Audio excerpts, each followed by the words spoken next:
Welcome to La Casa de Cristo Lutheran Church in Scottsdale, Arizona. My name is Jeremy Peterman, and in this video, I'm going to take us on a tour of the magnificent Berghaus Pipe Organ. The pipes soar high towards the heavens. They also span nearly the entire front portion of the church. And they crown the rear corners of the church in the balcony. This is Opus 224 of the Berghaus Pipe Organ builders. Built in 2008, it was then and remains to this day the largest organ that they've ever constructed. It's also the largest in-use church pipe organ in the state of Arizona. As a disclaimer, I won't be able to tell you all that there is to know about this marvelous pipe organ. I may also not be able to devote sufficient time to explaining the various families of sounds like principals, flues, reeds, mixtures, mutations, and celestes. That will have to come at a later time on our La Casa de Cristo YouTube channel. I will, however, give you a rundown of what makes this pipe organ in Scottsdale, Arizona unique. Among other things, we'll discuss various special features of the console, the recently installed harp, chimes, and bird warbler, the many functions of the Peterman control system, and the joys and tribulations of playing in this acoustically rich space that is as wide as it is long. Okay, enough of my preamble. Let's go see some pipes. I already have the doors open, the lights on, and the ladder up.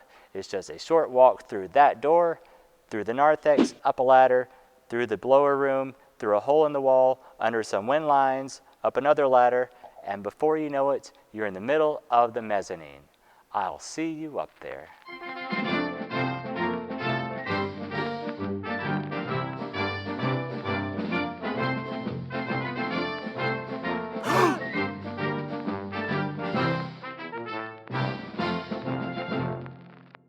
Our pipe organ contains 91 ranks, 92 stops, and 5,067 pipes.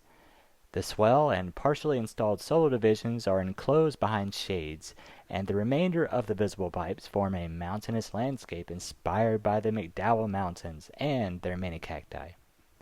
To understand the layout of this organ, we might think of the pipes as residing in different neighborhoods. As you can see, however, there are a lot of those neighborhoods up here. Maybe we should start somewhere else. With the help of the console, we can start by giving each neighborhood a name. These neighborhoods, known as divisions, correspond to each manual of the console. Let's look at where the divisions are located on the console. We'll see where these neighborhoods are up in the organ. Here is the Great Division, and this is the manual to which it corresponds. It's the division on the organ which contains the most prominent stops. It's the most commanding division, and it is used the majority of the time for congregational singing. The second division is the Positive Division. It is located on the bottommost manual and has many of the most colorful stops.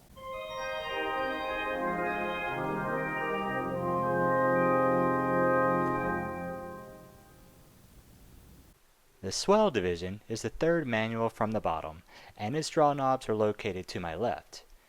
It's called under expression, meaning the pipes can sound louder or softer depending on if the massive swell shades are open or shut. It has many reeds, 16, 8, and 4 foot, and it's my go-to division when accompanying a choir or soloist. We'll demonstrate the swell shades later, but for now I want to show you an exciting view of the solenoids, tremulant, and regulators in action. The tremulant gives the sound that vibrato-like character.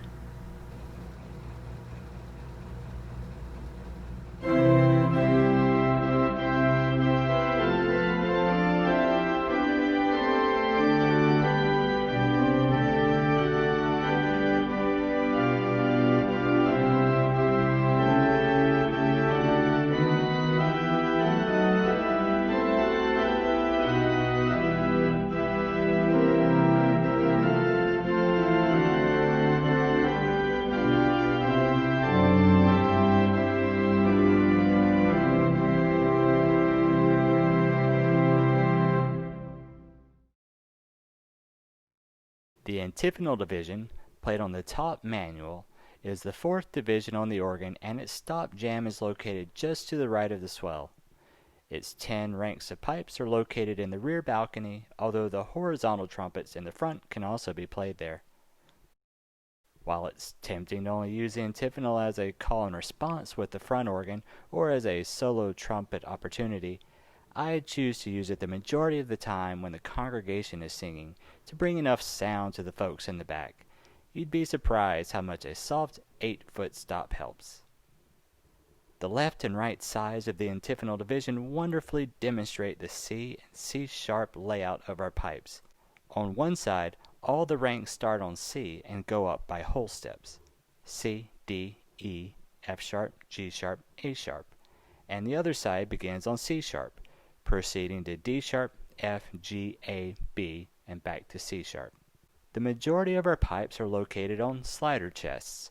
When you turn on a stop, the motor aligns the holes. Let's now watch the sliders in action while hearing a bit of the C-sharp side of the antiphonal division.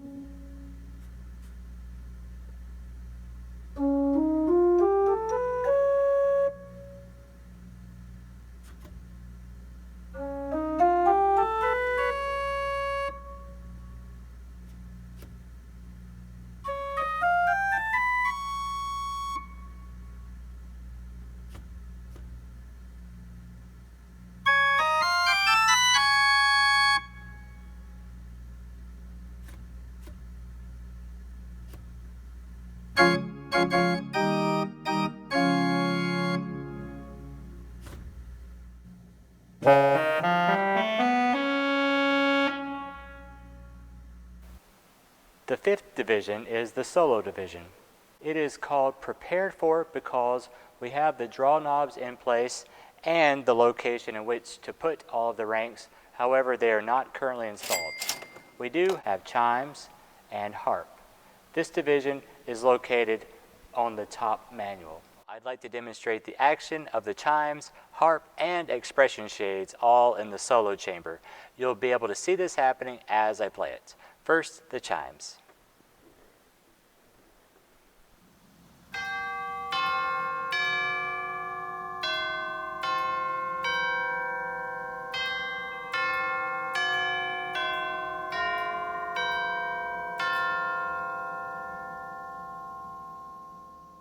Next, the harp.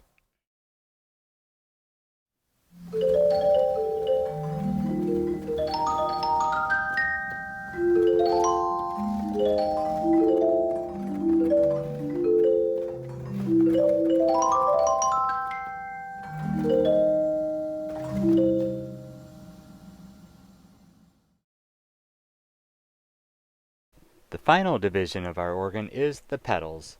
While it's complete enough with its own 17 ranks, it also includes a number of borrowed ranks from the manuals. It's great to have options.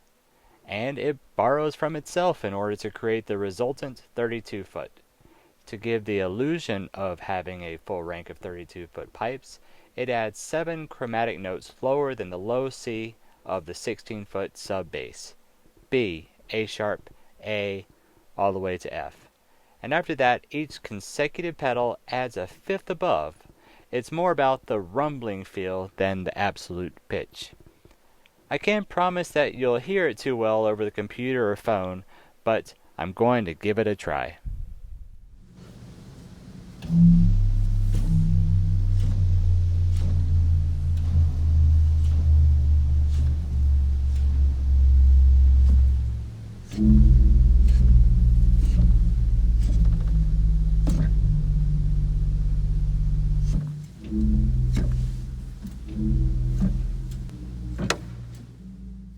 The pedal divide feature comes in handy when a piece calls for both feet playing 2 different parts at once. All notes from B12 down are activated only by draw knobs pulled from the pedal jamb. C13 and up sound whatever is coupled to it from the manuals. Here I'll use some accompanimental 16s and 8s in my left foot and the positive trumpet in the right foot. This is especially exciting in the age of technology when the congregation has more chance to see this.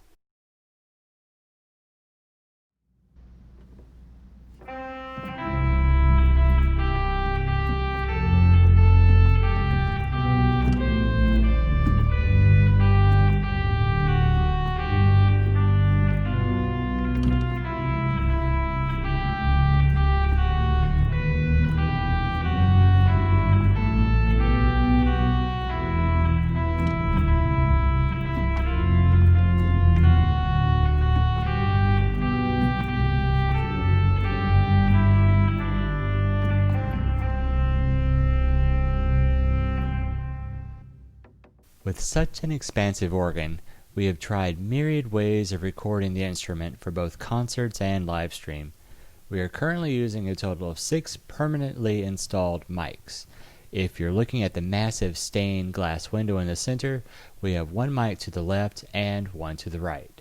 Since they capture the sound so directly, these 2 mics don't need to be very hot.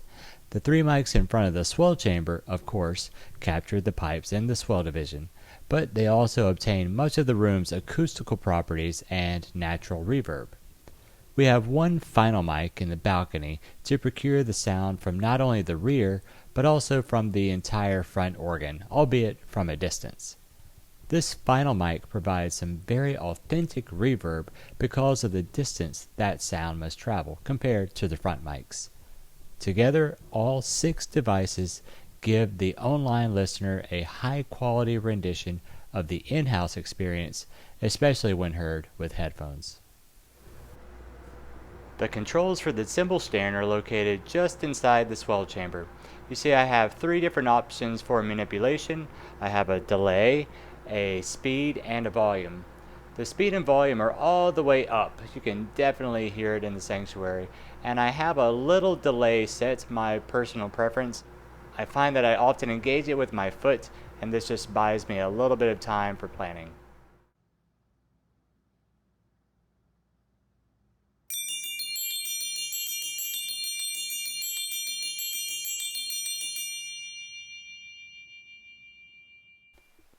Along with the harp and chimes, the Nightingale or pajaritos was installed in 2018.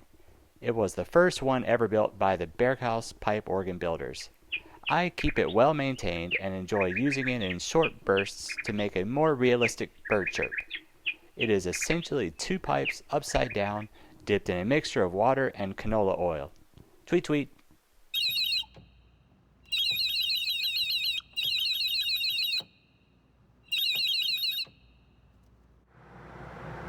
The swell chamber has 6 sets of shades, each with its own operator and motor. The front has 4 vertical sets of shades, and there are 2 horizontal sets on the side, which are largely invisible to the congregation. You can see I currently have the shoe closed, meaning that the shades are closed.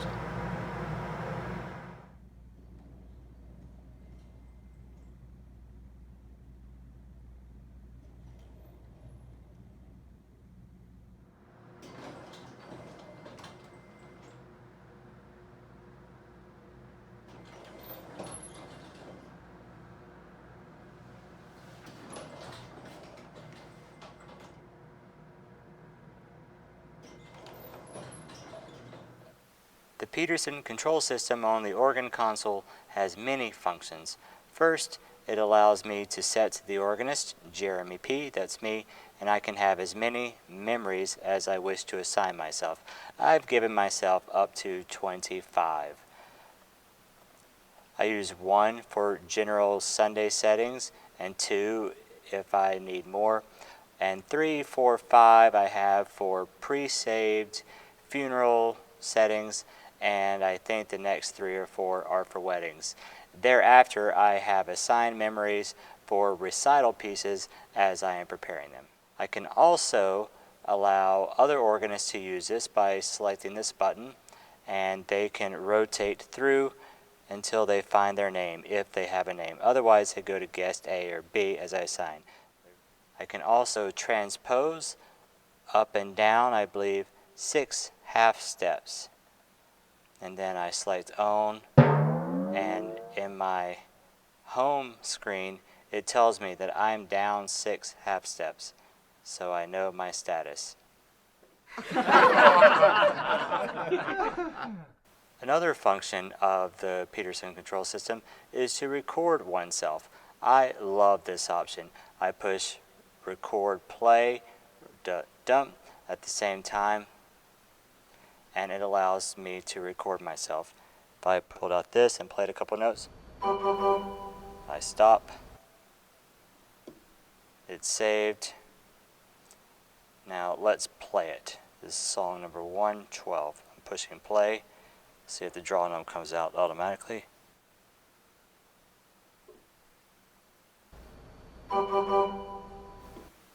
Sure enough, and done. That's my favorite use of the control system, and you will see that in action later on. As we prepare for the final discussion about the Peterson control system, I want you to see all the various indicator lights above the top manual. I've personally programmed the 2D1, 2, and sforzando pistons, which get progressively louder. The crescendo light turns on when I begin to open up the rightmost shoe. The control system then tells me how far I've gone. Let's watch it go from 0 to 60, and level 43 adds the first rank of trumpets.